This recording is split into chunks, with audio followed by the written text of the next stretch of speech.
There is magic in PC gaming. It says, don't just obey the rules, rewrite them. It says, don't just listen to stories, inhabit them. It says, don't just accept the limits, overclock beyond them. It says, don't just play games, revel in them, unleash them. It says, seriously, is every game Battle Royale now? Or is it just me? From mountaintops to dungeons, from deep waters to deeper space, from solo quests to mass engagements, there is magic in PC gaming. Let's celebrate that magic together. This is the PC Gaming Show.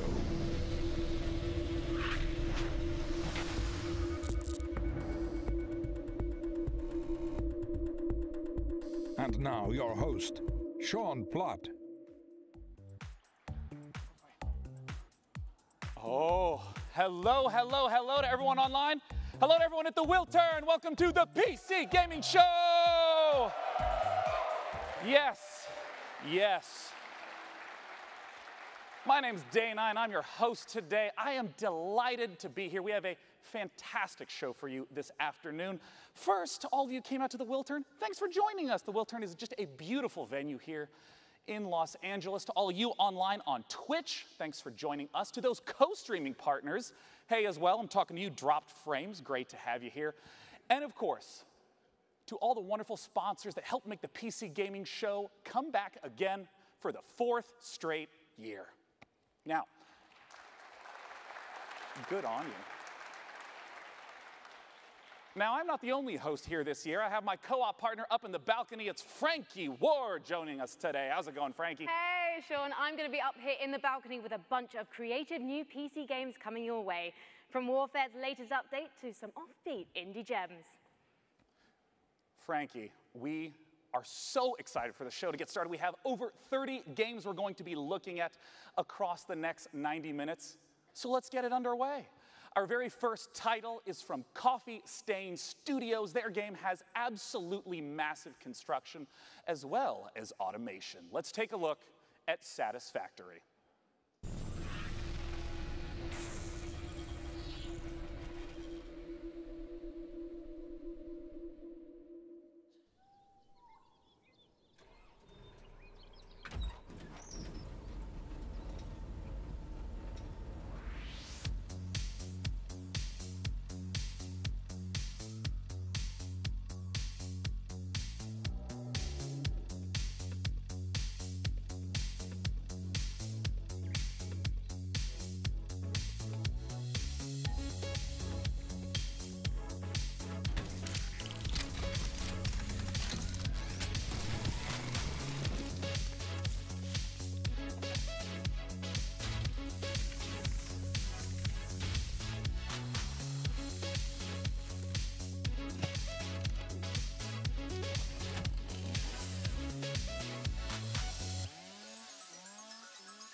joining me on the stage to talk about it is the game director at Coffee Stain Studios. It's Oscar Gilsayan.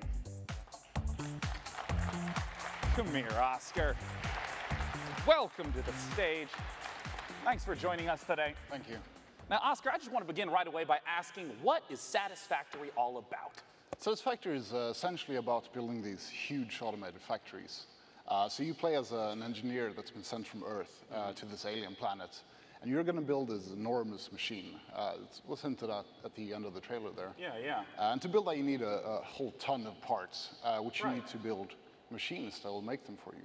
So you'll start out pretty simple with a few machines, and then you'll just expand and expand and expand until you finally need to start cutting down trees and replace them with like more convenient concrete.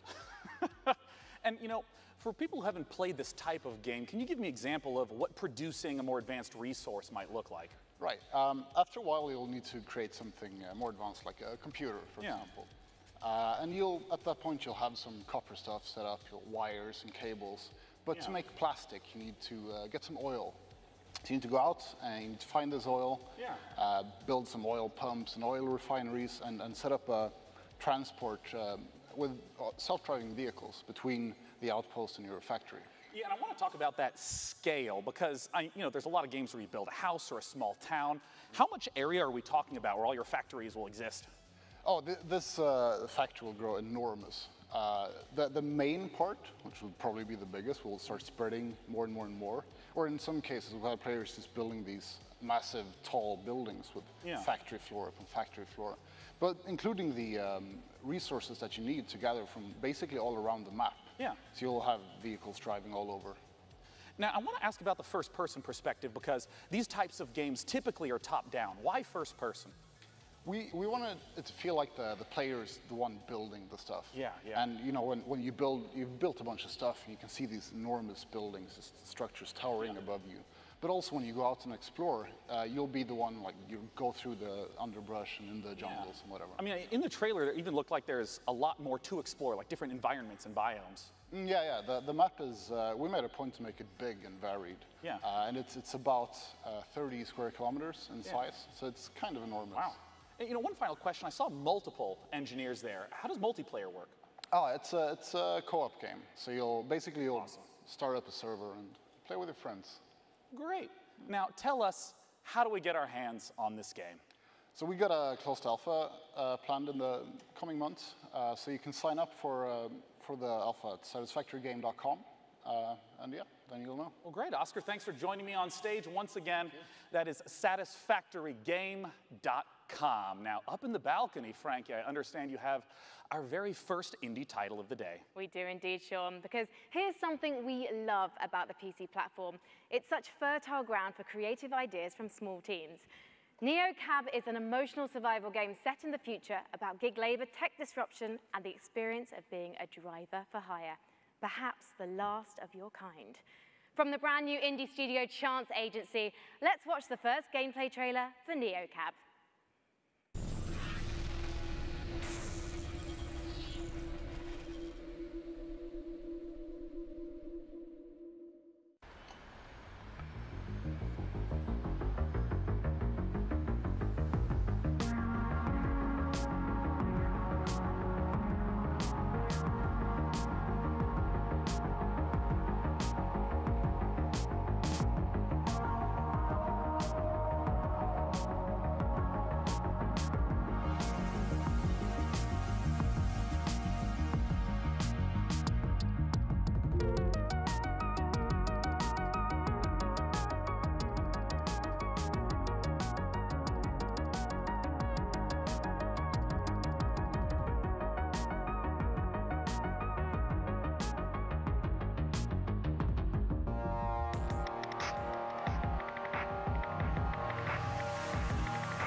Now, our next game believe it or not, is in the Battle Royale genre. Of course, it's E3 2018, what do you expect?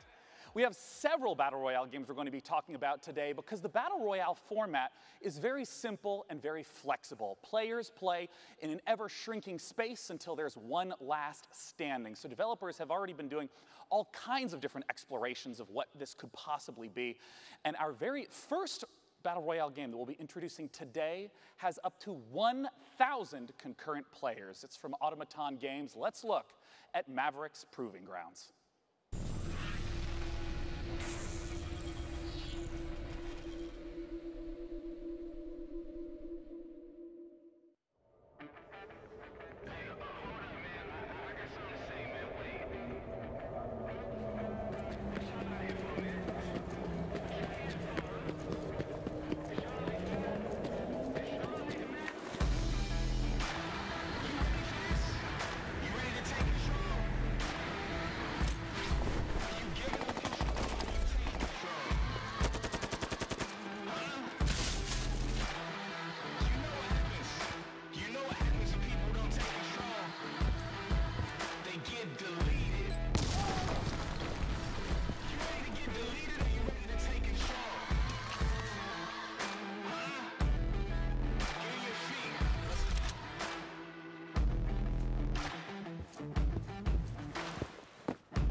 Joining me on the stage to talk about Mavericks Proving Grounds is the CEO of Automaton Games. It's James Thompson.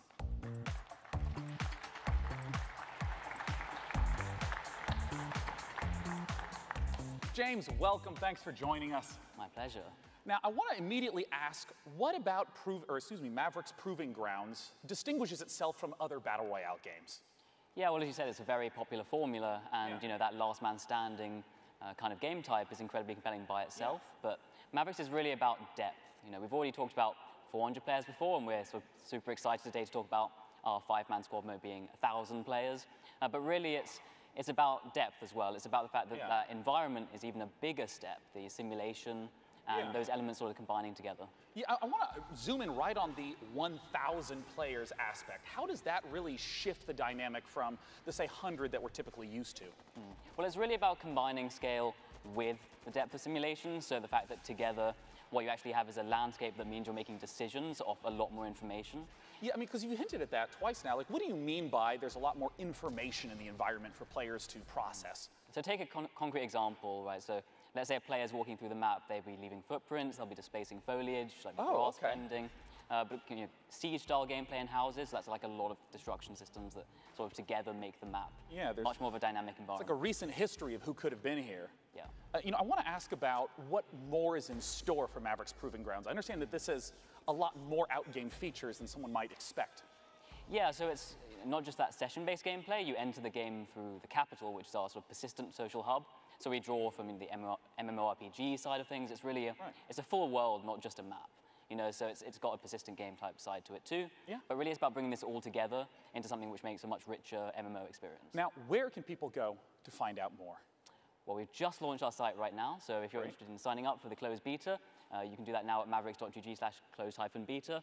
And actually, if you're registered this week, you'll get special in-game content for free from E3. Well, awesome. And we have only 100,000 slots for the first group signing up. So that will give you some beta access. But I'm sure there are a lot more people than that on the stream. So quickly do that if you're interested in. Well, James, thanks so much for joining us. Once again, that's maverick.gg. Our very next game helps showcase the extraordinary power of modders. Frankie, tell us about it. It does indeed, Sean.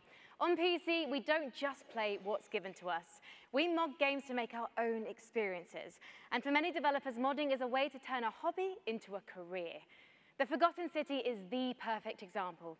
It's a standalone game that's a reimagining of a wildly successful mod. In fact, the first mod in history to win a National Writers Guild Award. For the first time ever, here's gameplay from the Forgotten City.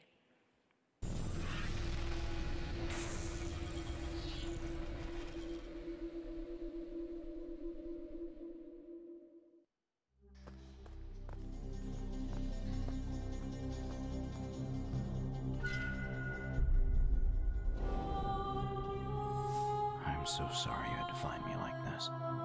And worse, that you'll suffer the same fate I did. I've spent a lifetime in this place. An ancient underground city. Its existence long forgotten. Searching for a way out. All I found is a window into the past. If even one person here commits a sin, everyone will die. I tried to set things right, but whatever I did, it took me right back to the beginning. It's all up to you now. Go back, investigate, talk to everyone, help them out if it'll win their trust. Bend the rules as far as you can. Figure out who's responsible for this, and maybe you can do what I never could. Save these people. Save yourself. The many shall suffer for the sins of the one.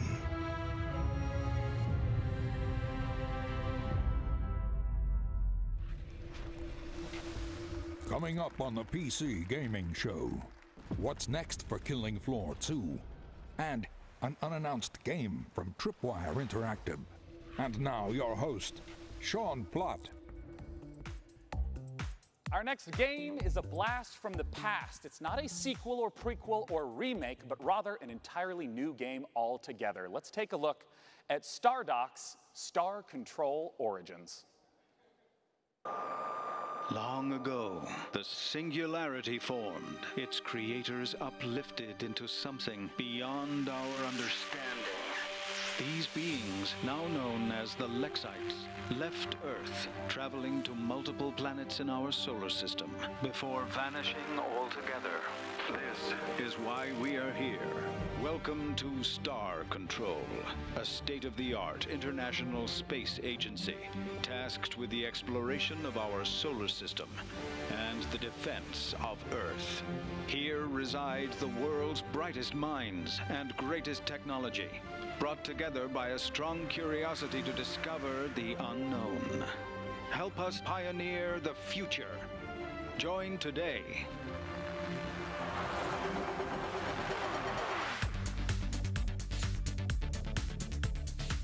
Star Control has accelerated the construction of our new modular deep solar system vessel specifically for this mission. It's the fastest, most expensive ship humanity has ever made, Captain. I am Chief Viscosity Officer Wimdu of the Tyrone. The Scribe had evidently received traces of your radio broadcasts themselves.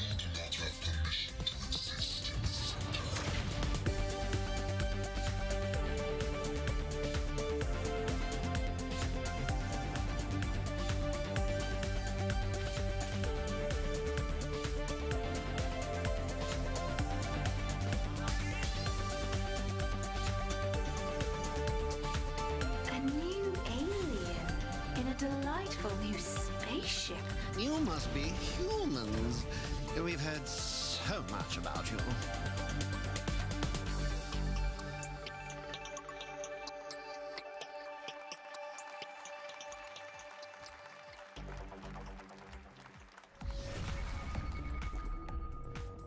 Joining me to talk about Star Control is the Director of Production at Stardock, Patrick Shaw. Thanks for joining me on stage today, Patrick. Yeah, thanks for having me here. So now just tell us straight up, what is Star Control all about? So Star Control is an open universe action RPG.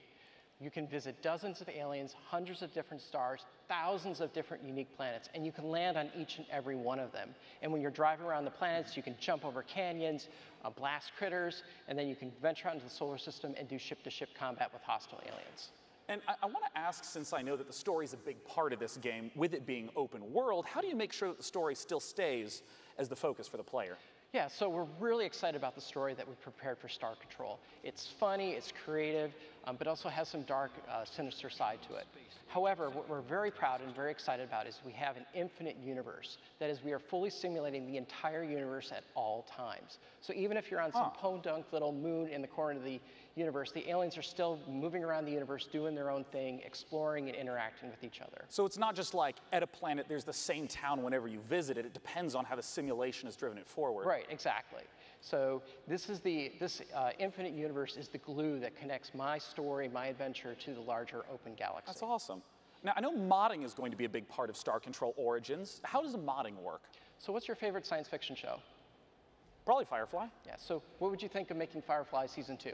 Shit, that's a lot of pressure, Patrick. Well, you're putting me on the spot on stage right now, yeah. We have a week to do it, so. But anyways, in Star Control Origins, you can create your own ships, your own planets, your own galaxies. You can package up your adventures and share them with your friends online. So someone else can take care of Firefly Season 2. That's up to you. Now, last thing I want to ask about is how multiplayer works. Right. So in the game, we have ship-to-ship combat, and that turned out to be so popular in our early testing. They're like, we should make this a separate gameplay mode. So we did. We called it Fleet Battles. So you can create your own ships, you build them out of different pieces and parts, you attach different weapons and defenses, and then you go online to play them. You can either play local multiplayer, 2 people on the same machine, or online, ranked online play. Where can people go to pick up Star Control Origins? Well, right now, Star Control Origins is available for pre-order on GOG and Steam. Well, lovely. Guys, definitely be sure to head over to starcontrolgame.com and check them out on Steam and GOG as well. And one more thing, we are happy to announce at the PC Gamer Show that Star Control Origins is launching on September 20th, 2018. Look for it on September 20th.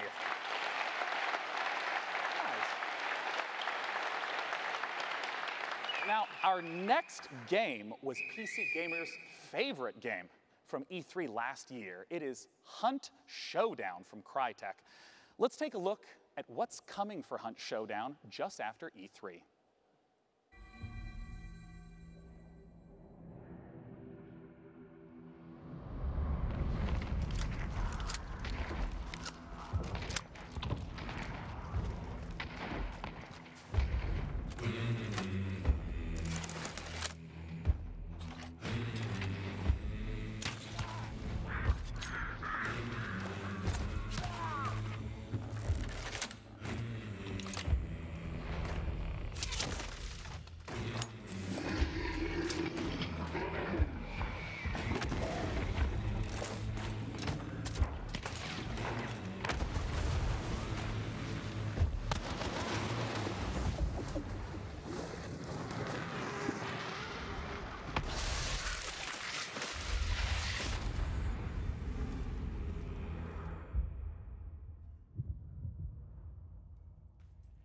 I am here with Guy from Skydance, who's here to tell me why fighting in massive mech suits is not about to go out of fashion anytime soon. Guy, now Hellfire, in fact, sorry, Archangel was originally a single-player narrative game, but Hellfire, this new edition, what changes is that going to make? Well, players really loved the single-player narrative, but they all kept telling us the same thing. They said, we really want it multiplayer, and we want it off-rails. And we kind of thought, that's a completely different game, but let's give it a shot. And so we got a crack team together. They put something really special. We got 4 maps. We got 6 different mechs, tons of weapons where you could just blast through the environment and other mechs alike. And it's really just an amazing experience. You can zip around in your mech. You can tower over others. It's just something special that I think you can try right now. Is this coming out of early access? So you just said we can try it right now, but you've got the full version launching soon, right? Correct. Yeah, it's coming out in July 17th. But you can try it right now if you want in early access. Help us iron out the kinks and break some mechs along the process. I am no good at ironing out kinks, as I think people at home can see, Guy, but as a heavy mech woman, I can't wait for you to be my light mech wingman in that 2v2 PvP. So let's take a closer look at Archangel Hellfire. Let's do it.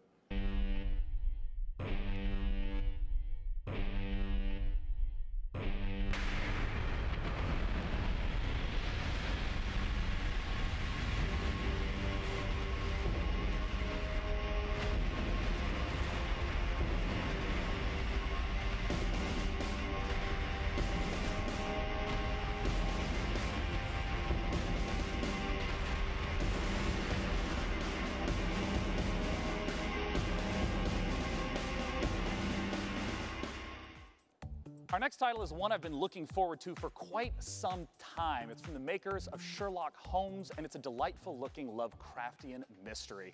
It's called The Sinking City, and joining me to talk about it is the community manager at Frogwares, Sergey Oganessian. Welcome, Sergey. Thanks for joining me today. Thank you. Yeah, you've earned a handshake. Yeah, you Welcome nailed that to the stage. pronunciation.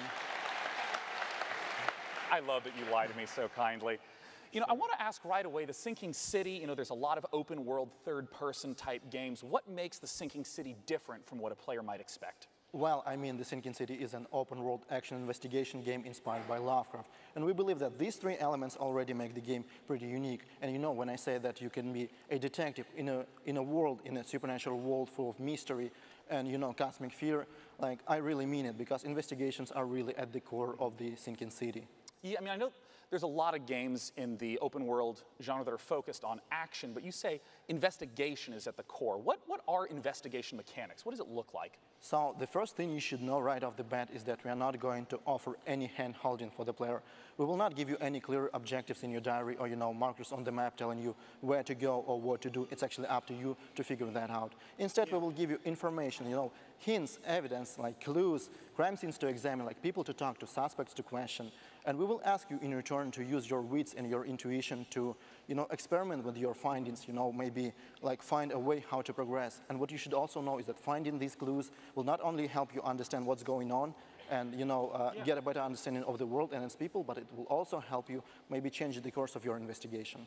You know, you mentioned the world itself, and I mean, the footage that I've seen through the years has just been absolutely beautiful. Talk to me about the world that we're in and what investigation is at the core. So the game takes place in this fictional city of Oakmont in the state of Massachusetts. You know, the city which is flooded. There is a terrible disaster going on which has claimed like thousands of lives. And also, like, it seems like it awakened frightening monsters which now roam the streets of Oakmont. You know, people that live in the city, they are very different, like different social classes, gangs, cultists, poor people, rich people, but they are all united by fear. You know, they are all afraid, maybe except for the cultists, of course, they are all afraid that, you know, for their lives, because of the flood, because of the monsters. And you know, we actually want to understand what's going on. We want to understand what lies behind this ostensibly supernatural flood. And what's even funny is that while everybody is afraid, nobody wants to leave. But this is kind of a different story. Yeah.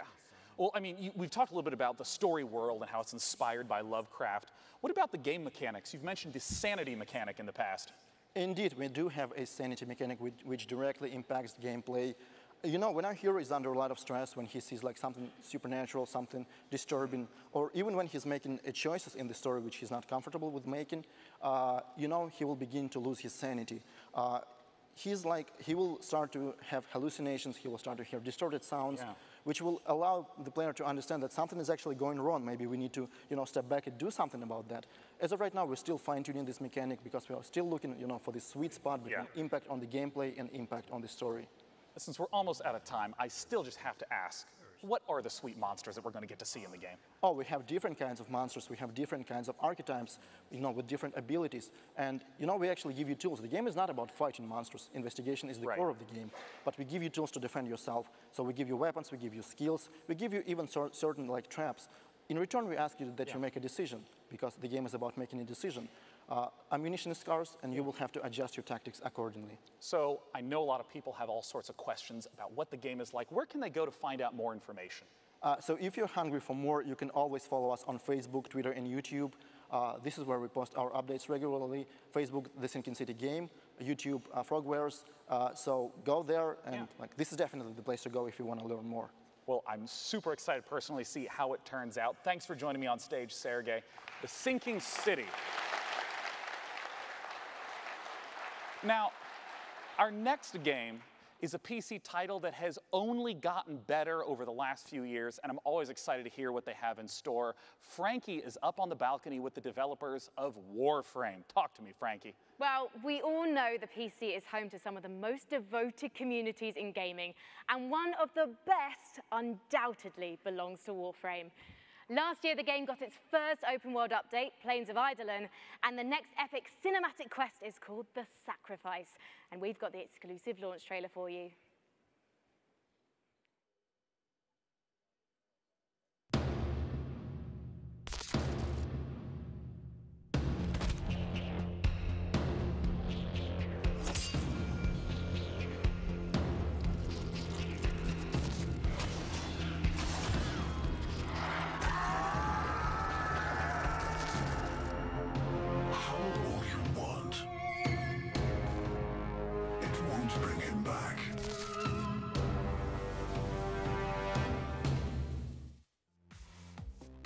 Megan Everett, Community Manager at Digital Extremes, joins me now.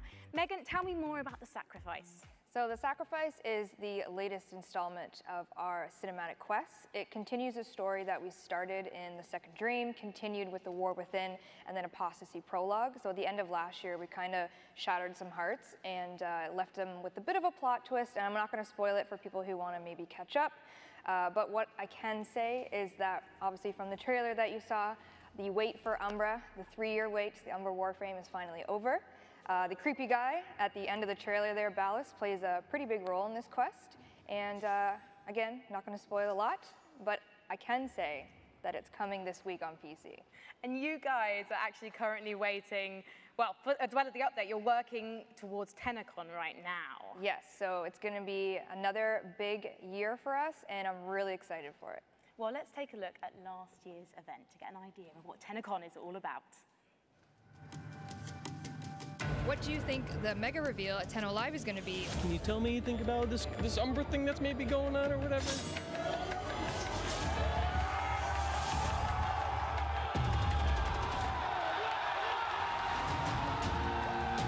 It was pretty amazing. Like, it's a whole new direction for Warframe, and all this. You got all these other games coming out, but this one's free. When's 2018 happening? Get it started.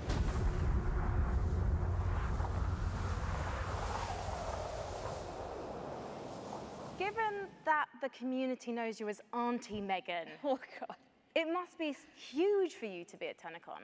TennoCon is really special for really everyone that works at Digital Extremes. The developers pour their heart and soul into what we do for TennoCon, and I know for me it was literally like the best day of my entire career. I know Rebecca, our community director at home, is watching. But last year when we did the Plains of Eidolon, open world expansion reveal, Reb and I were actually doing that as a live demonstration in front of everyone, and we had practiced it for months, and it went as flawlessly as we could have ever hoped for. And we actually, as people were cheering, it's pitch black on stage. Reb and I look at each other and we just kind of fist pump and both started crying because we didn't crash the demonstration.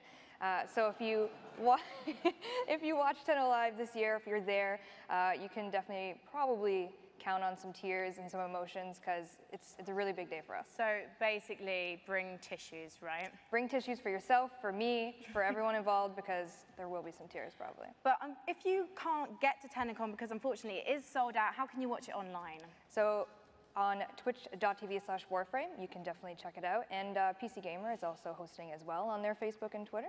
And you get free stuff by watching Twitch? You do. So if you want to link your Warframe account to your Twitch account, and all you have to do is watch and you get some free stuff. Fantastic. So that's happening from July 7th, and you'll be able to watch TennoCon live through PC Gamer's Twitch channel and the Facebook page.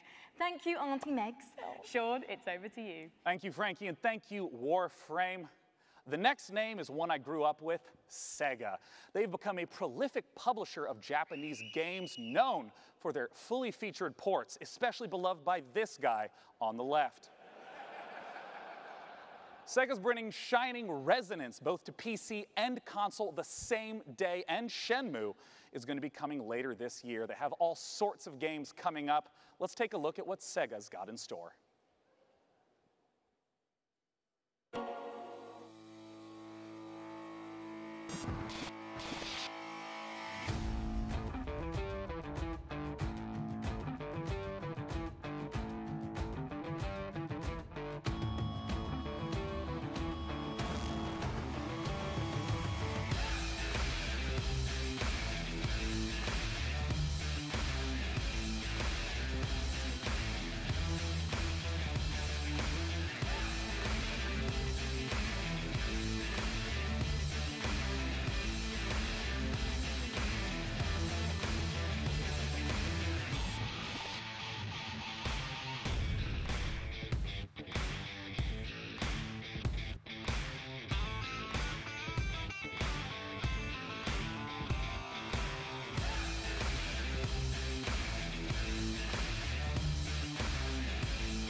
Yakuza 0 is available for pre-order right now and will be releasing on Steam in early August. We hope you've been enjoying the show thus far. We have so much more great stuff to come.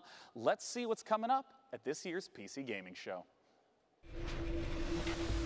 Coming up on the PC Gaming Show, a new publisher reveals 3 new games, and the first ever gameplay footage of Overkill's The Walking Dead. And now your host, Sean Plott. And I'm back. Our next guest is a regular here at the PC Gaming Show, having attended all 4 years. Frankie's with him up in the balcony. It's Tripwire. Sean, if you are anything like me, you probably need to let off steam every once in a while. And I personally can't think of a better way to do it than by kicking back and tearing up a load of monstrous enemies.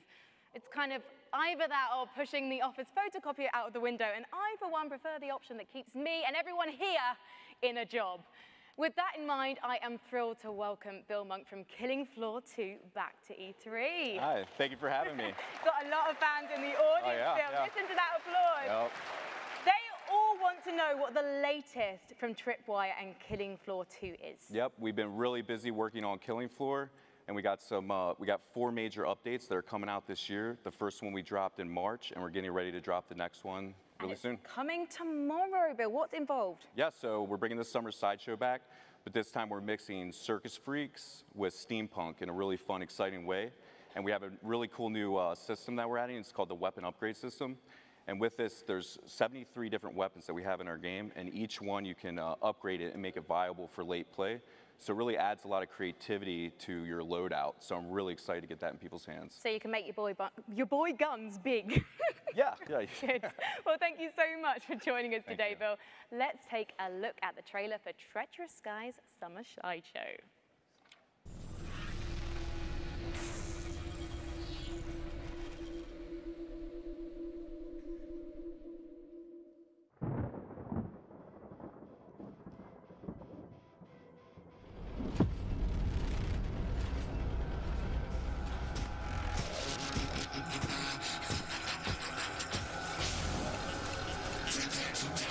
Welcome aboard the HMS Queen Victoria, ladies and gents. Ringleader Lockhart speaking to you from, well, someplace very safe, yes. You helped me escape that fray at my beloved Steamland, but now I need your help once again. I've got to get to my island in the channel. Now, listen up. I don't know how, but these blasted circus freaks followed us on board. I think it's time to put on a show, yes, of daring deeds and horrendous bloodshed.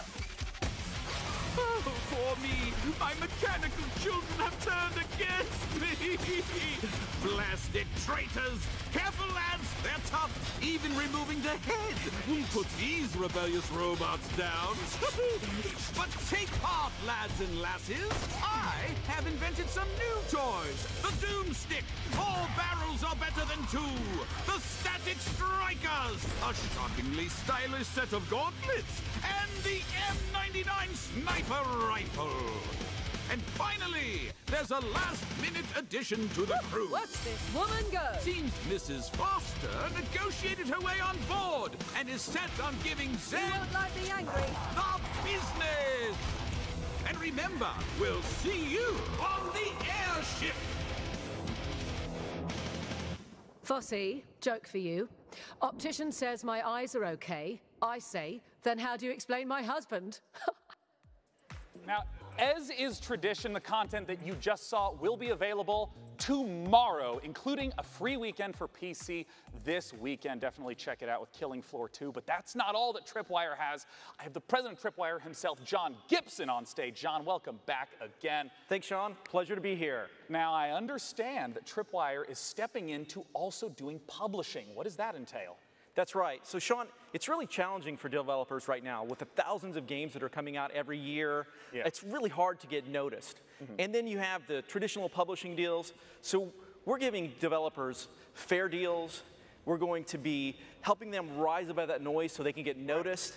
And because of our experience developing our own games and publishing our own games, we're going to help them with marketing, funding, mentoring, feedback to help them succeed. Yeah, I mean, the game that we have on screen is one of those games. This is Road Redemption. That is right. I'm happy to announce that we're going to be publishing Road Redemption. We're going to be helping them grow and succeed even more on Steam, but also bring the franchise beyond Steam. Now, I know today you have a world-exclusive new game, hasn't been announced yet. We do. Nobody knows. Before we roll the trailer, I was wondering if you could give me a little bit of a tease.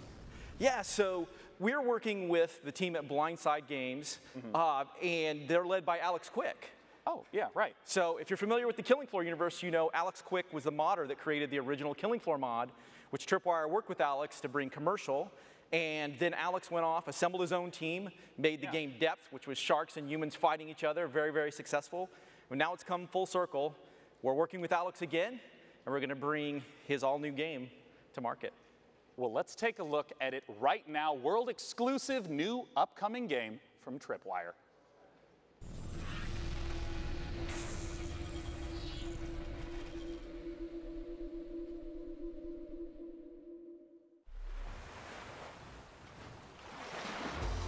Close your eyes and imagine a place where the sun is bright and the beaches are wide.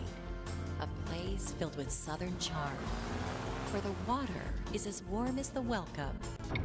So come feel the wind in your sails. Kick back and relax. Enjoy the local cuisine. Your dream vacation is waiting for you here on the Gulf Coast.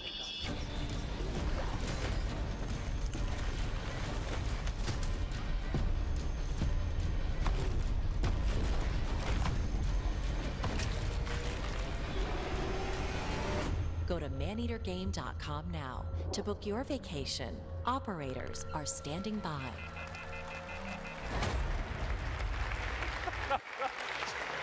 So hey, John, so you get to play as the shark. You are the shark. This is an open world action RPG where you play as a shark, or as we like to call it, a shark PG. Oh, nice. Okay, so do you like upgrade and improve the shark? Is there like skill trees? You do. There is a shark skill tree. Really? There is a full single-player campaign. You eat your way through it. You get bigger teeth. You can jump out of the water and snatch people off piers and all of that fun stuff. I didn't realize this was a power fantasy I needed so badly. Now, where can people go to get more information about it? They can go to maneatergame.com. All right. I doubt anyone will forget that here. That's maneatergame.com. John, thanks so much for joining me on stage. And once again, all the content that Tripwire showcased earlier about Killing Floor 2 and Road Redemption will be playable here at E3. Definitely be sure to check it out. Coming up next, Frankie has a whole slew of unannounced games. Frankie. Cheers, Sean. Man-eater looking tasty there. And I can't believe they named a game after my favorite weekend activity. Indies are at the heart of PC gaming, and next up is a brand new publisher revealing 3 games for the very first time, releasing one of them, Behave Yourselves audience, today. So let's take a look.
these games look like must-plays. And Overwhelm, the final game of the bunch, is available on Steam right now with a special launch discount. So make sure you check that out after the show. And if you're at E3 this week, head over to the PC Gamer corner of the Facebook booth inside the South Hall to give Overwhelm a try. Right, next up, it's time for us all to take a holiday, and where better than a virtual resort with some truly spectacular wildlife. Back again this year, our friends of the show, Frontier Developments, with a unique take on the park management genre. I am, of course, talking about Jurassic World Evolution. The long-awaited game is out tomorrow and lets you build your own dinosaur-stuffed tourist trap. What could possibly go wrong? Unleash the Goldblum!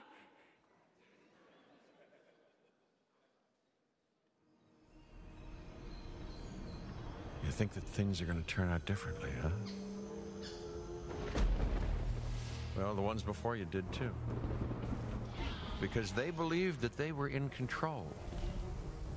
And control, well, here's the thing. Humanity is desperate for it. We are seduced by it, deceived by the illusion of it, but we never really possess it.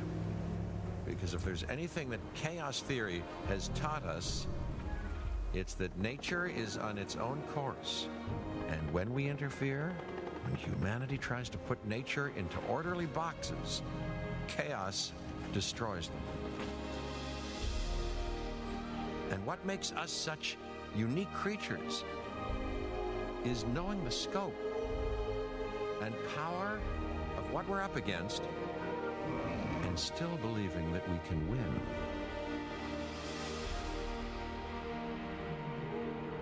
I know, however, what I would predict.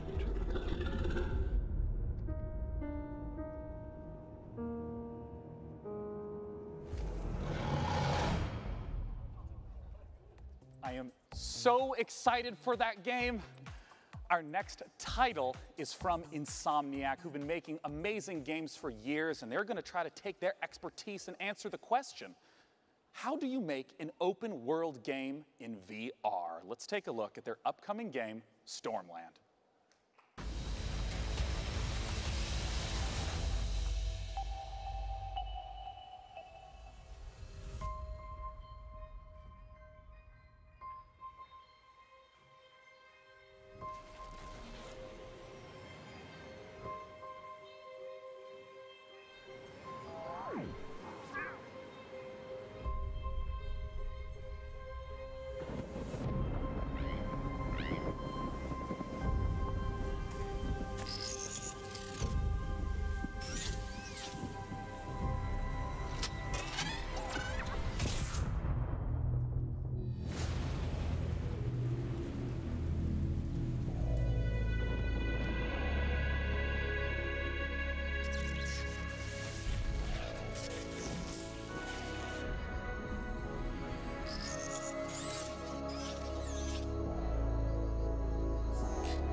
Joining me to talk about Stormland is the Chief Creative Officer at Insomniac Games. Join me in welcoming Chad Desern.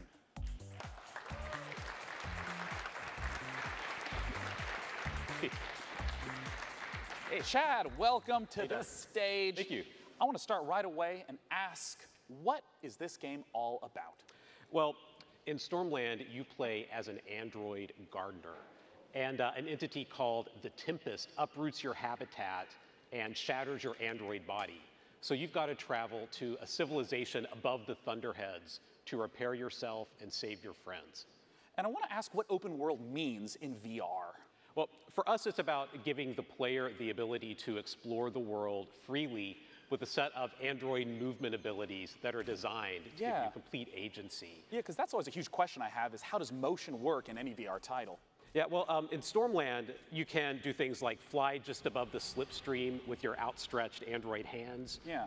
You can shoot a laser into the cloud surface and then make a ramp, kick off of that, climb up a cliffside, like literally launching yourself with your synthetic android strength, and then like push off and glide back down using your hands to control your descent. It's massive freedom of movement, yeah. That's it. It's this set of mechanics that are designed together to work fluidly so that movement feels exhilarating. Yeah. And you can kind of take the world at your own pace with it. I'm curious why VR for this type of title?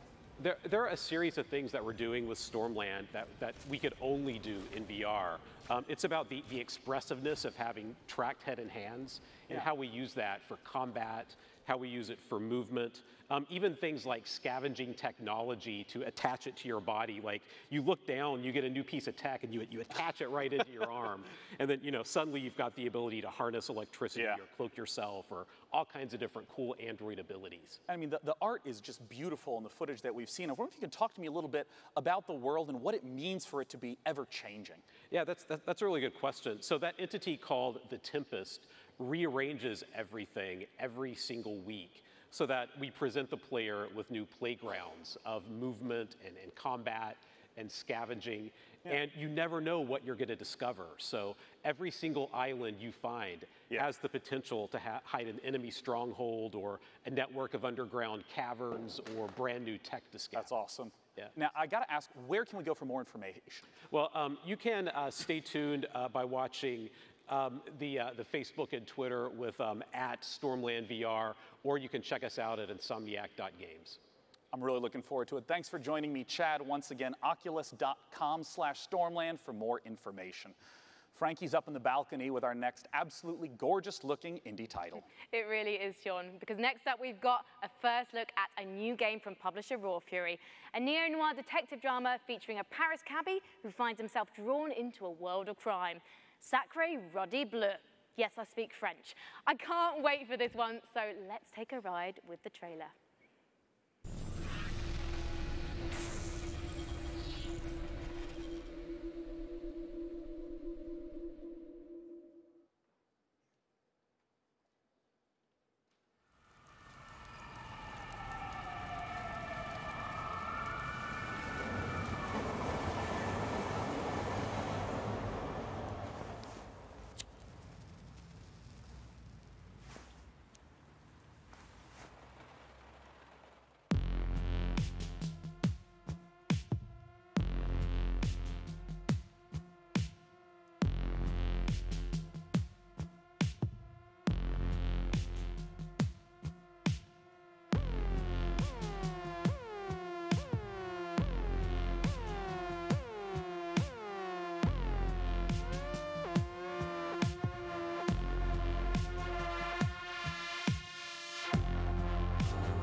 If you liked that last game, you'll definitely love our next one. It's from the exact same publisher, Raw Fury. It's an open-world, narrative-focused game with an incredible art style. Let's take a look at Sable.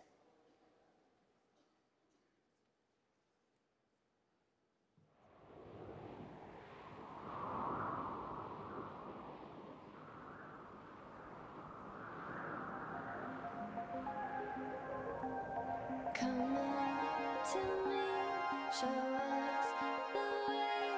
I'm caught between the winding parts of the unknown. I don't between two worlds, a sight to see. It feels like everything is moving.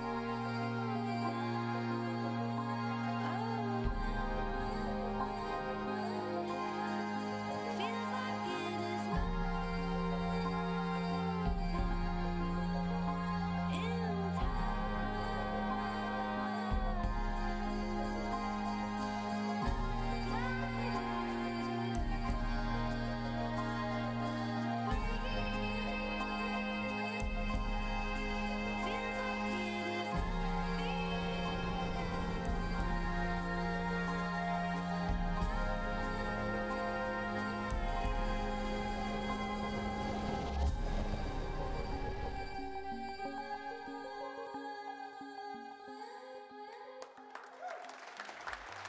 Joining me to talk about Sable is pretty much the entire core development team on stage. It's Daniel Feinberg and Greg Kithriotis. I want to immediately ask, what kind of game is Sable? What can we expect? Sable is an open-world desert exploration game. It's not a game about combat or about leveling up. It's a game about solitude, and it's a game about exploration. You play as Sable, a girl leaving her home to explore this world filled with monumental architecture, fallen spaceships, and you'll travel around on your hoverbike learning about the people, the culture, and the history of this world. And you know, I talked about it before. I think this art style is amazing. Where's the origins of this? So we were really heavily inspired by the clear lines style of French and Belgian comics, as well as Japanese animation, particularly Studio Ghibli. So we really want to feel our players to feel the same sense of wonder that you get from watching one of their films. And so from the very beginning, we knew that we really needed to nail the visual style. And yeah, so we put a lot of time and sort of effort into our rendering system. And yeah, we're really pleased to be able to show it to everyone. Yeah. And I mean, I know that you two consist of most of the core development, the art and the programming. What about the music that was in that trailer? Yeah, so that was a new track by Japanese Breakfast. Oh, yeah, the T-shirt. Yes, yeah. Of course. Yeah, right. So she, Michelle, she is doing the soundtrack for the game. Japanese Breakfast is one of my favorite bands right now. It's incredible to have her on board. It all just came together so beautifully in the trailer, and I know that you guys are really regular about updating, you know, blogs, sharing what's going on with the development. Where can people go to find more? So they can go to our Twitter account, ShedWorksReg and ShedWorksDan, or to sablegame.com. Lovely, gentlemen. Thanks so much for joining me. Once again, the name of the game is Sable. Our next title is one that has been in development, even showing up in our very first PC gaming show. It's Cloud Imperium Games still hard at work on their title, Star Citizen. Let's see what they have in store.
Coming up on the PC Gaming Show, all new gameplay footage of Just Cause 4, a closer look at The Walking Dead, the final season, all new gameplay footage of Hitman, and now your host, Sean Plott. As we do each year at the PC Gaming Show, in addition to talking about games, we're also going to talk about some of the upcoming hardware trends. To join me in talking about it is the Senior Brand Manager from Acer. It's Eric Ackerson. Thanks for joining me up here, Eric. Sean, really excited to be here. Now, I just want to straight up ask, what are some of the big trends that consumers can be expecting right now? Well, right now we're developing some new products, particularly in the display space. We want to take the experience to the next level. To help with that, one of our new products is the Predator X27. It's an incredible gaming display. For instance, it's 4K and 120 hertz refresh. The users can overclock to 144. But what really takes it over to the next level is the inclusion of G-Sync HDR. You know, I hear a lot about HDR. Can you explain a little more in detail what that is and what that means? Well, there's quite a bit that goes into it, but for the purpose of this conversation, the fact that there are 384 individual backlit zones, so the backlighting can be individually controlled, really bright, very dark. It makes a better contrast on screen. Each of them are individually controlled. The brightness of the screen is far above a typical display. Typical, you're looking at 300 to 400 nits. We're looking at 600 with the Predator X27 with a max of 1,000 nits. And you know, some of the titles that were showcased just now, there's a wide variety of some photorealistic, some with a really iconic art style. How does HDR contribute to that big range we see in gaming? Well, one of the big things that helps is the color gamut that's available with these displays. We're able to do 99% of the Adobe color gamut, so it's better representing the vision of the art director. Yeah, and some of the games that you see on screen that support HDR, Mass Effect Andromeda, Far Cry 4, Ni no Kuni 2. Again, you won't see them in HDR right now unless you have an HDR monitor. It doesn't work that way. We can't just stream it to you. But, you know, it brings me to one of my next questions about PC gamers tend to have a huge range of possible budgets. What are the different sort of products to look for at those price ranges? Well, I mean, we cover the gamut from very simple and to the point to high performance esports products or multi-view surround, multi-display products. But we also go really crazy sometimes. We decide, we put our engineers to the test. What can you do if you have no limit? So one of the projects we've worked on is something called the Predator 21X. This is a 21-inch curved screen laptop with a mechanical keyboard and two graphics cards. Science, materials. We did a really good thing. But you know what? To be serious, not just to joke, we actually have to ship this with a Pelican case to protect the laptop, and it sells for $9,000. And we sold every single unit we could make. So we cover every spectrum of gaming. You know, you brought up this Predator laptop, you brought up the Predator monitors at the start of this segment. Where can people go to hear more about or even pick one up once they stop being sold out? So the good news is that we're shipping now. Our customers, partners are selling them. The bad news is a few have already sold out of this new Predator X27 monitor. I believe Micro Center is still in stock. Amazon will be in stock again soon. Well, thank you so much for joining me on stage, Eric. Frankie is awaiting in the balcony with our very next title. The PC has always been the platform for crazy ideas. In our next game, Genesis Alpha 1, you build and manage a space vessel, farm resources, deal with terrifying alien infestations, and explore a vast, randomly generated universe. Oh, and you can take DNA from the aliens you encounter across the galaxy, splice them with members of your crew to create new life forms. Just a typical day at the office. Let's take a look. Greetings, Commander.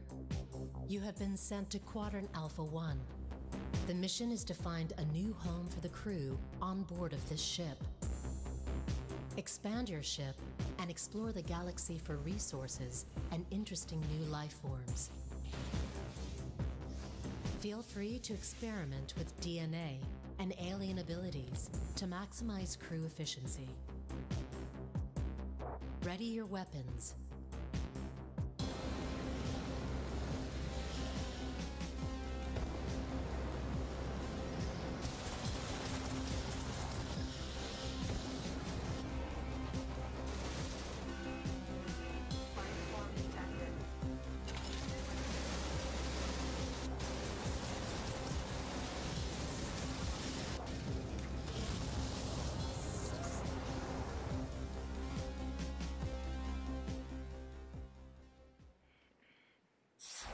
Now, if you didn't catch the pre-show quiz, you might be wondering who my buddy is. Well, this, ladies and gentlemen, is Webster from Drake's Cakes, one of the PC gaming show's sponsors this year. And he's got a cool competition for you, the Drake's Cakes PAX giveaway. Oh yes. PAX is a gathering of PC and tabletop games, concerts, panels, exhibits, and tournaments.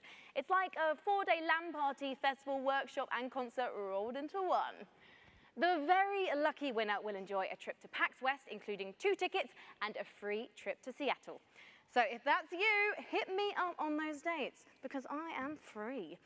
Webster, my man duck, this is very generous of you indeed. And by entering, guys, you will get a discount code to get your hands on some delicious Drake's Cakes available on Amazon.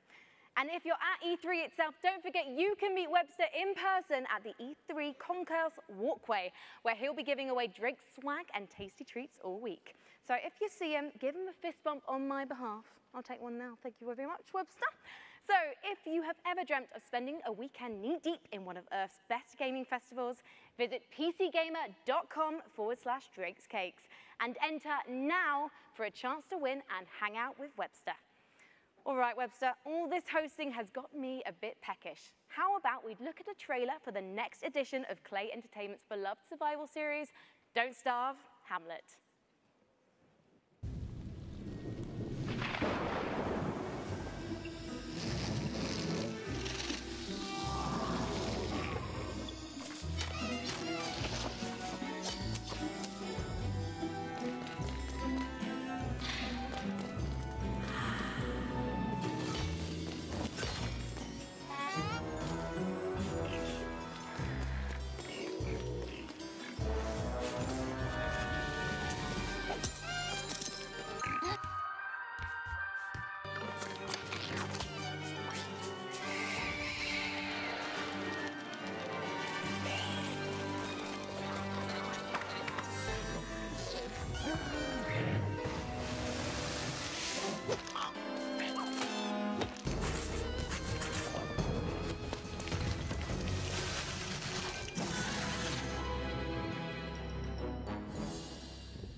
Our next title is the next installment in a series that never fails to make me laugh.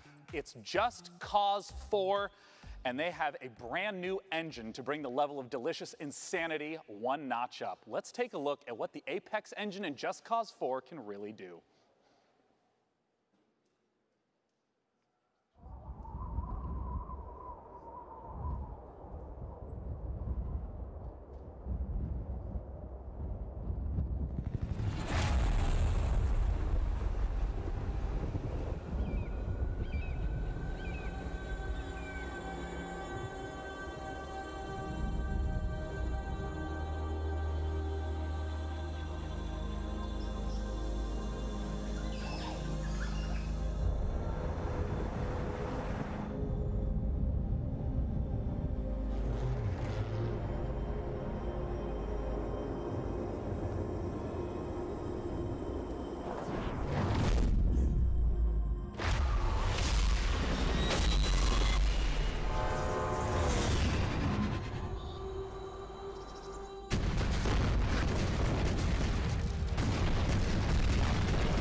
Joining me to talk about it on stage now from Avalanche Studios, it's Francesco Antolini and Adam Davidson. Gentlemen, welcome.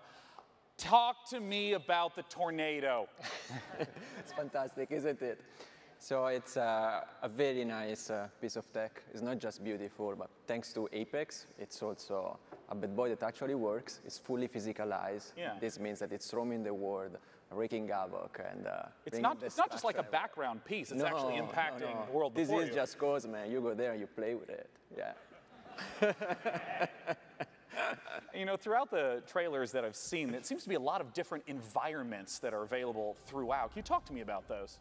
Yeah, I mean, one of the most important things to us with this installment of Just Cause was bringing a lot more variety into the game, and that extends to a lot of things, but certainly the biomes of the game.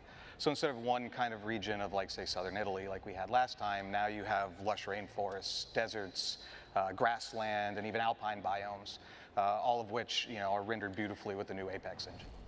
Now, something that's very important to me is some of my favorite features from Just Cause 3. Can you talk to me about, like, the wingsuit and the grappling hooks? Like, are those coming back in Just Cause 4?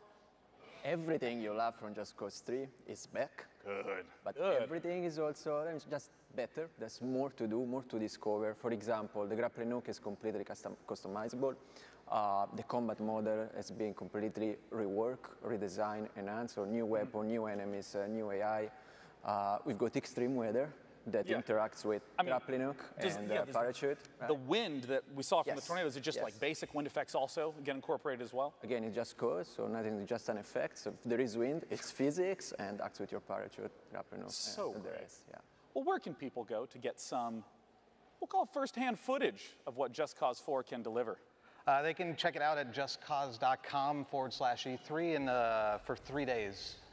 That's right. Believe it or not, E3 hasn't started yet. Starts tomorrow, so June 12th through 14th. You can check it out. Thanks so much for joining us on stage. I look forward to the hilarity of Just Cause 4. Now, our next title is one of my all-time favorite IPs. I can't wait for Frankie to talk to you about The Walking Dead. Overkill Software and Starbreeze are the creators of Payday and Payday 2. Therefore, it goes without saying that these studios are some of the most talented makers of cooperative shooters, and their next one is set in a familiar but new apocalyptic Washington, D.C.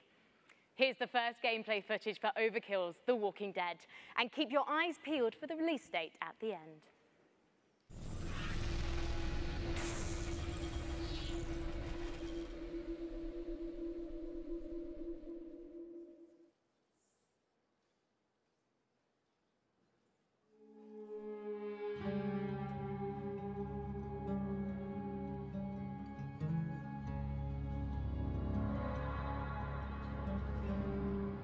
We were so many things. Husbands and wives, doctors and teachers, writers and architects. But when the world ended, all that ended too.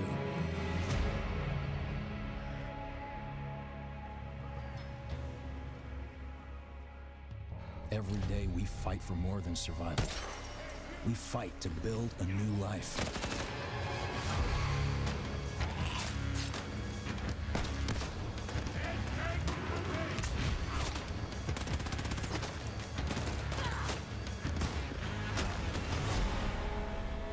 Alone, we're weak.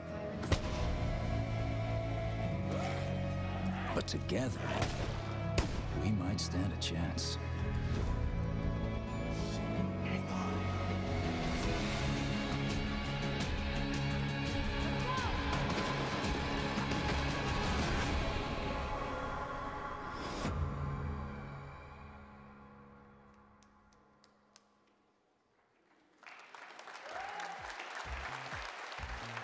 And I have more good news for fans of The Walking Dead. Overkill's game for The Walking Dead, of course, coming soon, but we have a second completely different Walking Dead game that we're getting the chance to talk about right now. This is Telltale's The Walking Dead, the final season. Joining me on stage to talk about it is the lead writer, James Windler, and the voice of Clementine herself, Melissa Hutchison.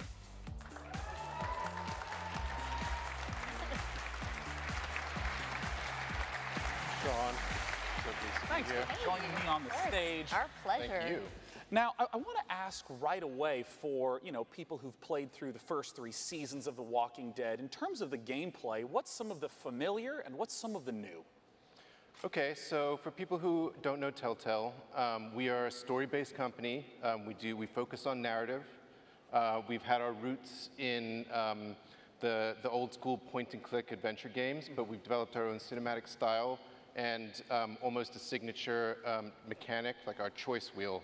Yeah. And that's all familiar. That should, the choices branch the narrative. What's new this year, we have traditionally like combat and action, we've done with QTEs and like swipes and button mashes and all of that. This year, with the final season, we're introducing segments of unscripted combat. Yeah, we see some of this right here. Yeah, so Clem probably just brutalized a zombie there. Yeah. Of course she is. And oh yeah, so we also have like the orbital cam, like the over-the-shoulder camera. So that's like offering our players opportunities to explore our environments, which you can also see from the B-roll.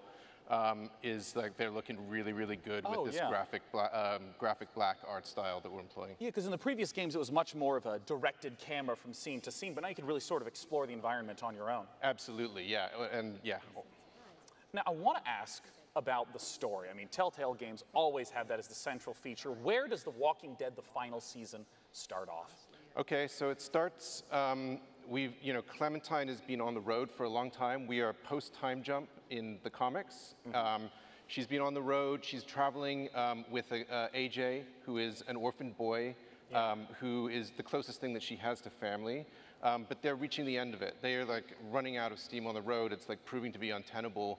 The final season, Clementine discovers a school, a secluded school, where there are no adults, and essentially sees that this might be a place that they could call home. Yeah, and what are the sort of challenges that she's going to face throughout the season? Oh, all kinds of challenges, yeah. Like zombie threat all the time. Yeah, of course. And then there's always the external threat, like at some point there are going to be adults coming in representing external threats that she's going to have to deal with.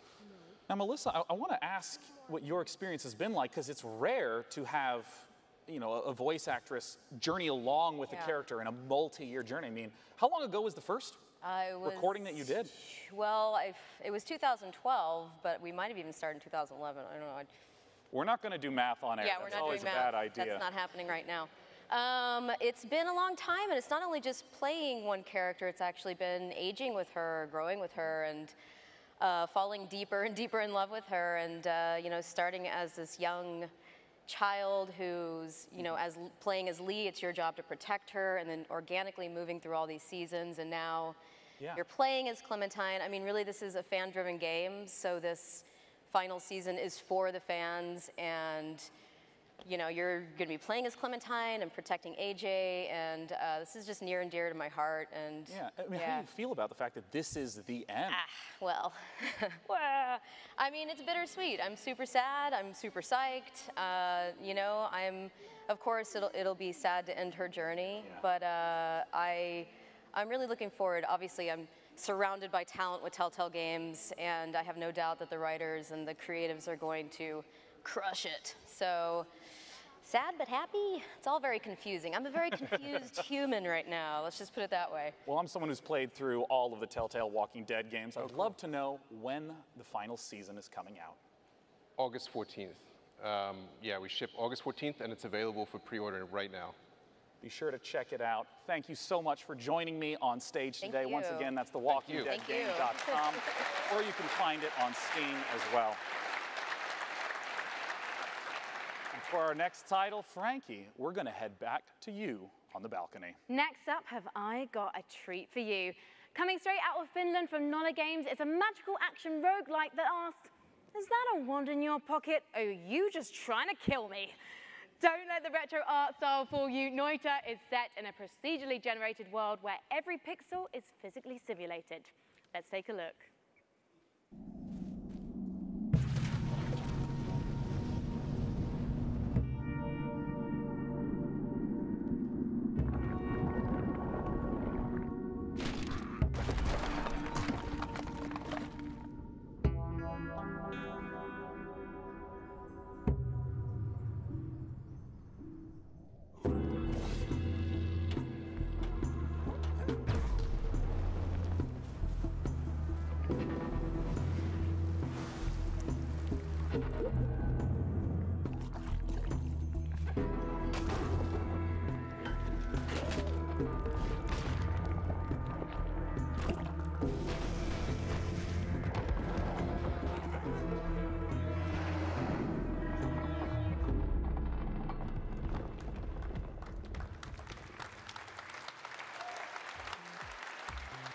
Our next title is one that's very near and dear to my heart, as it is the spiritual successor to one of my favorite childhood games, Theme Hospital. Joining me to talk about it are the two founders of 2 Point Studios to talk about 2 Point Hospital.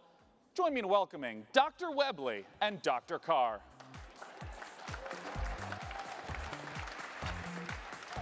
Wow. Great suits. I mean, I gotta ask, as two fully trained medical professionals, how does one run a hospital in 2 Point Hospital? Whoa, what's going on with the mic? What's going on with the mic? Wait, oh my gosh, is the stethoscope eliminating your microphone? Oh, you know what? We do this every year. Come here, talk to me. Okay. How do we run a hospital? So 2 Point Hospital is a game about designing and building your own hospital. It's Talk directly at my tie. Yeah, listen, you said don't talk there. Yeah. I got to look out here, you said. Yeah, no, just look straight at the ground. There's a lot of customization. Is this not working at all? Yeah, it's great. You're doing great. Carry on. I'll carry on then. Yeah, a lot of customization, a lot of interesting characters in our world, which with all these different characters, we had to come up with some really interesting illnesses and cures for them. And you have fun in 2 Point County exploring different regions and curing people with different ailments. And as you can see on the screen, we've got, this is real. We actually researched this. It's a certain animal. And also you can train people. You can train your doctors to be better, your nurses to be better, do research so you can unlock new wonderful cures. Yeah. You know, saying everything, isn't it? Sorry, I didn't know if your mic was working. I was a bit backfilling. Carry on. So I mean, no, tell me about it. Like, what is the sort of late game sort of experience that you'll be playing through? Because this looks like it's quite deep into the running of a hospital. Yeah, this is later on. So you start off and you're researching and you're training up staff, you're diagnosing illnesses, and you're hopefully curing them and making money, and then heading off. I see this malady. Yeah, I see this malady called turtle head. Can you explain a little bit about what that is? Yes. It's when the head becomes so shrunken, it gets stuck in the neck orifice, just pops out slightly, and it has to be extracted. And Mark, how's it get extracted? This is something you've maybe we've all been there. I know. This is one where a little bit of suction always helps. And pop. And it's gone. And out it comes. Yeah. We had to research how to do that.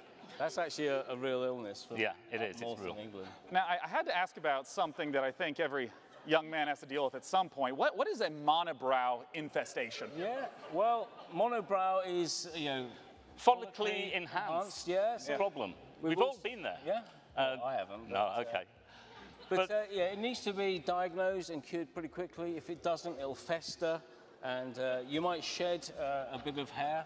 And in fact, it will actually leave the body, and it needs to be got rid of before the health inspectors arrive. It looks like the monobrows are multiplying in the hospital. They breed they're big breeders, the monobrows. They like monobeasts. They like dirty places. Disgusting. So you've got to keep your hospital clean and well maintained. Yeah. Otherwise, they're going to breed, and you'll have a trouble. I want to ask about sort of how the game evolves over time, because Theme Hospital was very mission-based. How does the experience of running a hospital change as the game goes on? Yeah, so once you've started your first hospital, it's a pretty simple affair, and then you move on through 2 Point County. There's different regions. There's a cold region. There's warm regions with contagious diseases, and there's poor regions, there's rich regions. Yeah. So we've got volcanoes. Yeah. In fact. We've got all sorts of wonderful.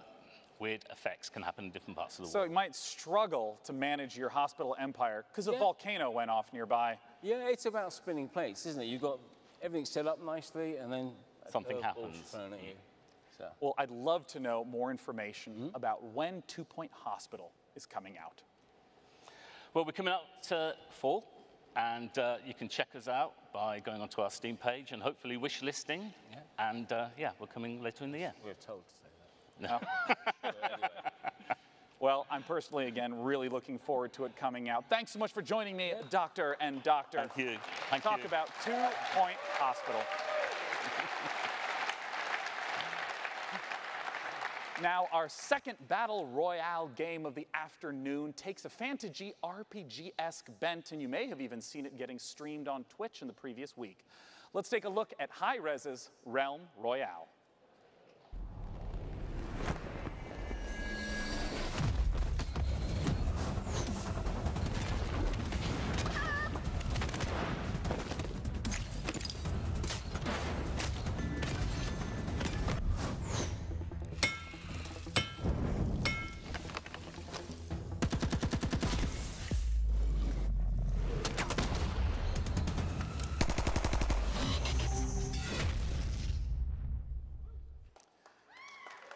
Joining me to talk about Realm Royale is the executive producer at Hi-Rez Studios. It's Rory Newbrough, aka Dry Bear. Mr. Dry Bear, what separates Realm Royale from other types of battle royale games in the genre? It's a good question. So before you go up into the air to determine where you land on the map, you'll actually choose from a list of fantasy classes like mage or hunter or assassin and specify a unique play style before you land. How do these different classes work?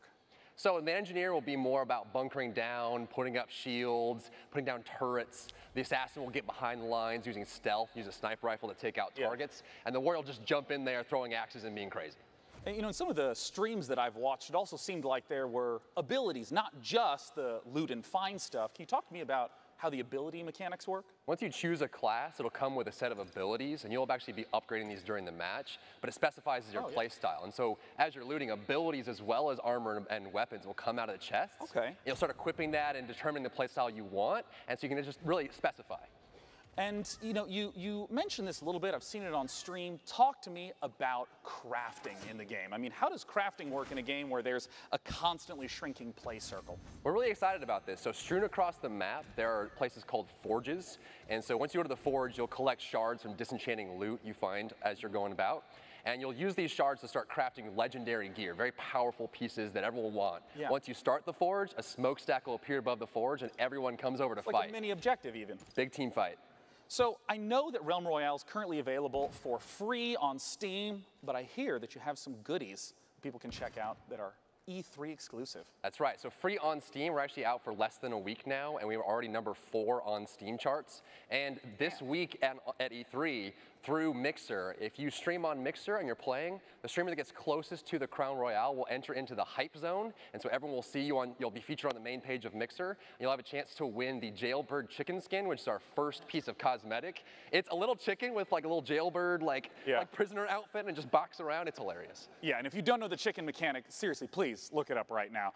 Rory, thanks so much for joining me on stage to talk about Realm Royale. Once again, it's for free on Steam right now. Our next game is one that was shown at last year's PC Gaming Show, and Frankie has some updates of what they've been up to. Yes, John, as you may remember, our next game is made by a core team of just 2 people. It's called Ooblets, and it's a farming and creature collecting indie inspired by Pokemon, Harvest Moon, and Animal Crossing. This fresh trailer features a first look at their unique combat system, along with plenty of cute ooblets and environments. Let's take a gander.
Now, it wouldn't be a PC gaming show without a dash of strategy, which is why I'm delighted that we get the chance to share with you the next in the Anno games. Let's take a look at Anno 1880.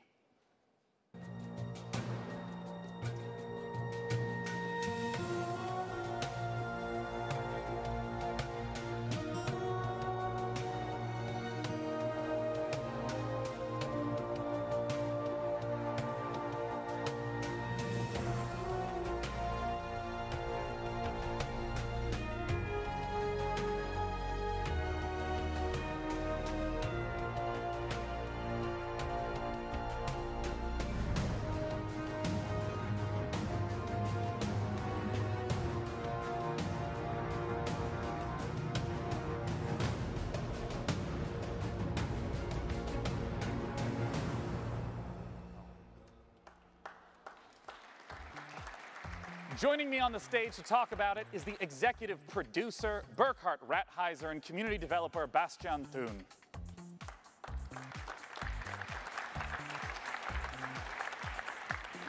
Gentlemen, welcome to the stage.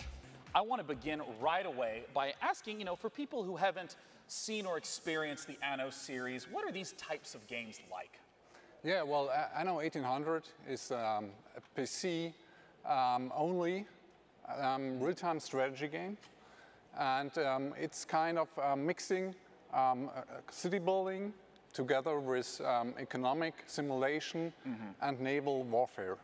And at its core, it's a sandbox game, so you have a vast amount of freedom to explore the world and build huge cities.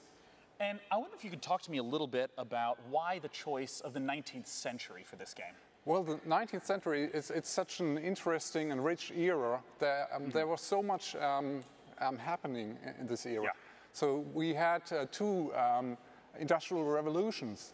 We had major scientific inventions and also big social changes, and also the creation of the big imperial empires. So it's a really rich era. And what are some of the elements that we'll get to see from the 19th century in Anno 1800? So it's kind of, for the player, it's, well, basically you start with the first kind of medieval settlements, and then it's a kind of a journey through the 19th century. So it's a kind of, you explore everything that kind of happened in this rich era. And I understand that you have a very unique take on how to work with the community, how to gather feedback. I was wondering if you could talk to me about what is Anno Union. So last year at Gamescom, when we actually revealed the game, we decided on, you know what, it's pre-alpha, we revealed the game. We invited the community to basically become a member of our development team. So we launched our Anno Union platform. It's a place where we give constant weekly updates on the current development and invite players to give feedback and basically help us developing the game. Can you give me like an example of exactly how some choices have been steered by the community? So there's a lot of different stuff we did. So like from feedback we got on our blogs and focus playtests where invited players. We got so much great feedback, which had to completely rebalance the mid and late game of the game. Also, we heavily expanded on core features of the game based on feedback. We said like, okay, that really seems to work. Players like that, so okay, let's do it, like improve the quality a little bit even more. Yeah. But they can also vote on actual game content. So we had a big vote for an AI opponent in the game, for a community creation contest where they could create their own island and stuff like this. And I understand that some of this footage that you're sharing right now is pieces that people can go to anno-union.com and vote on right now. Exactly. So right just in time for E3, you can go to anno-union.com, check out, we have a vote up where you can vote on one of 5 ships in the game.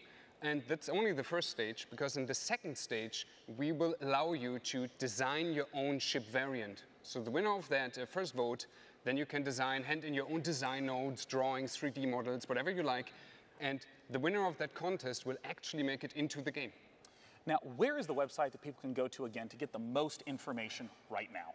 Yeah, just check out anno-union.com. That's basically our big community platform, and we want to invite especially strategy gamers, PC players out there to come help us developing the game, sharing feedback. Just check it out.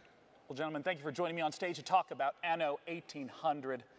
Our next title is the final battle royale of the night, and Frankie, is going to be talking about it, and it's a little bit, maybe not what you'd expect.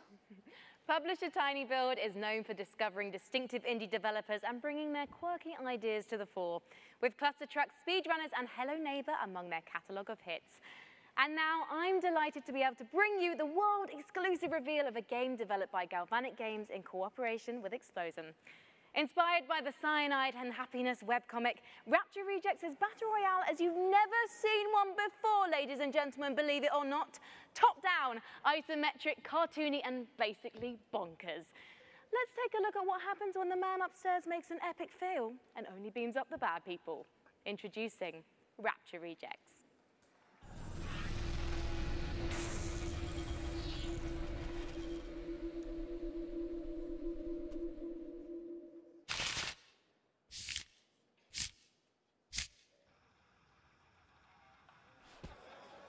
Dear God, every day I strive to be closer to your light.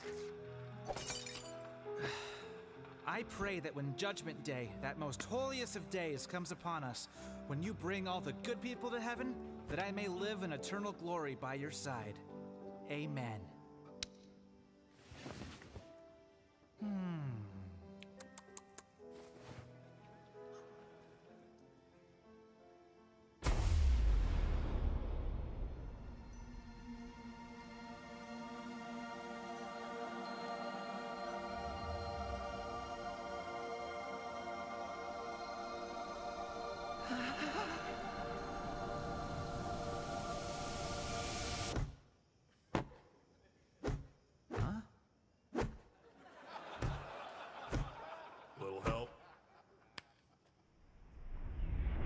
Thanks, brah.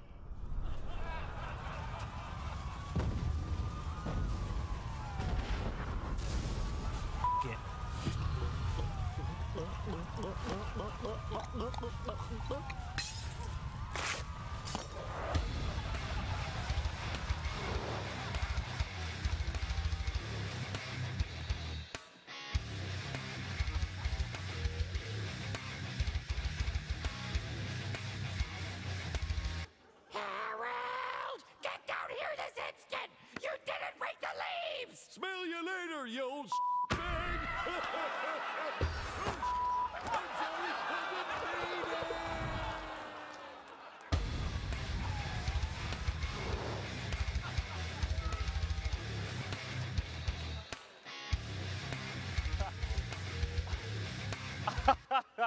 I can't believe we got to show that trailer. That's so great.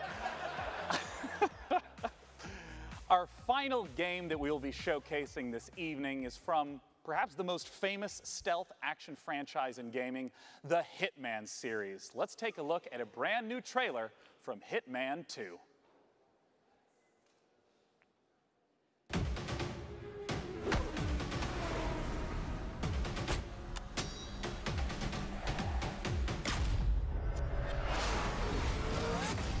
Welcome to Miami, 47. The innovation race is on its last day, and it is down to the wire. The Providence defectors are Robert and Sierra Knox. A day of high-octane thrills and two very public targets.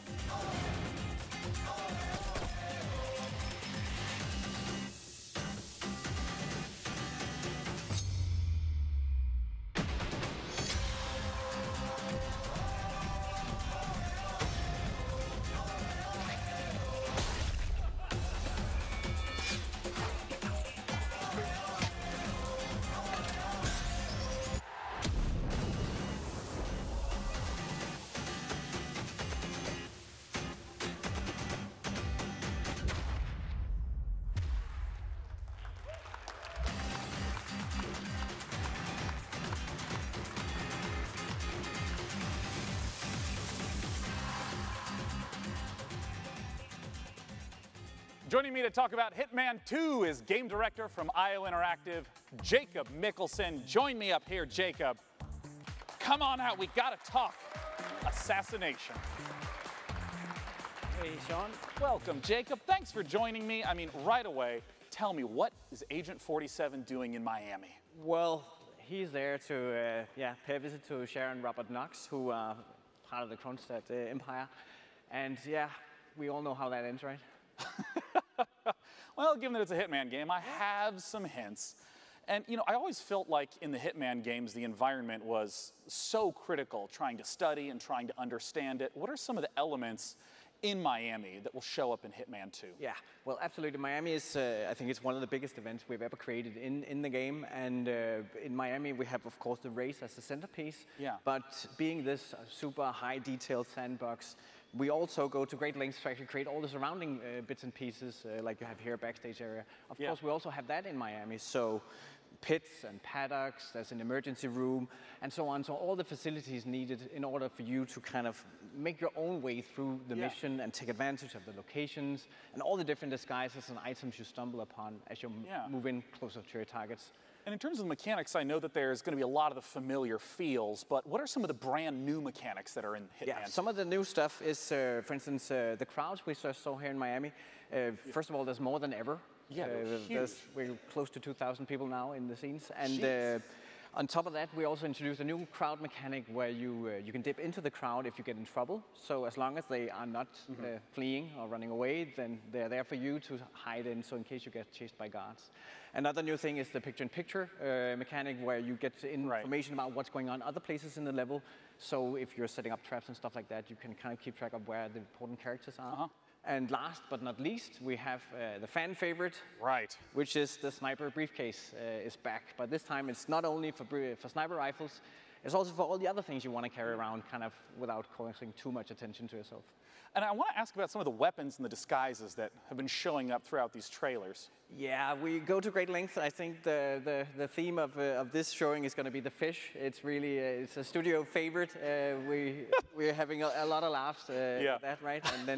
And then, of course, you just saw it in the kitchen as a frying pan. So we all know the kitchen is the most dangerous room in your house, right? Yeah, so of course. Also counts in Hitman. And I want to ask about some of my favorite content from Hitman, things like elusive targets, limited time events. Will those be making a comeback? Absolutely. So there's still going to be escalations for you to kind of challenge the game in many different ways. There's going to be challenge packs, again, new challenge for you. And then, of course, the elusive targets that pop up for a short period of time only. And you have one shot at this or, go bust. As my final question, the expected question, when does Hitman 2 come out? Hitman 2 comes out November 13, and if you pre-order right now, you also get access to a new game mode called Sniper Assassin, where you get to play as Agent 47, and also, for the first time in the franchise, you can play along with a friend in the co-op mode. Well, Jacob, thank you so much for coming out. I'm super looking forward to Hitman 2. Thank you. I might be the worst Hitman ever, but I try hard. Now, Jacob, I'm going to thank you. Thank you. And I'm going to escort you off to the right. So you're going to rush off this way, because coming in from the left, for the first time ever, vaguely nearby me, it's the co-host, Frankie. Come here, Frankie. They let me come down from the balcony for good behavior. Excellent. Well, Frankie, we did it. The PC Gaming Show is done. Thank you so much for joining us to host this year. Thank you. Thanks for having me, guys. Thanks for all of you who came out to the Wiltern and joined us today. It was a blast. Thanks to Twitch chat. I know that everything you said was appropriate and intelligently thought out. And of course, this year we're curating even more great PC games from the Facebook booth in E3 South Hall. Last, and of course not least, a huge thank you to all our wonderful sponsors who let the PC Gaming Show come back for a 4th straight year. They are Hi-Res Studios, Digital Extremes, Archangel, Hellfire, Team 17, Stardock Entertainment, Acer, Predator, Improbable, Oculus Rift, Drake's Cakes, Tripwire, Frontier Developments, and Square Enix. We hope you have a wonderful E3 and go play some damn video games. Cheers. Thank you. Bye.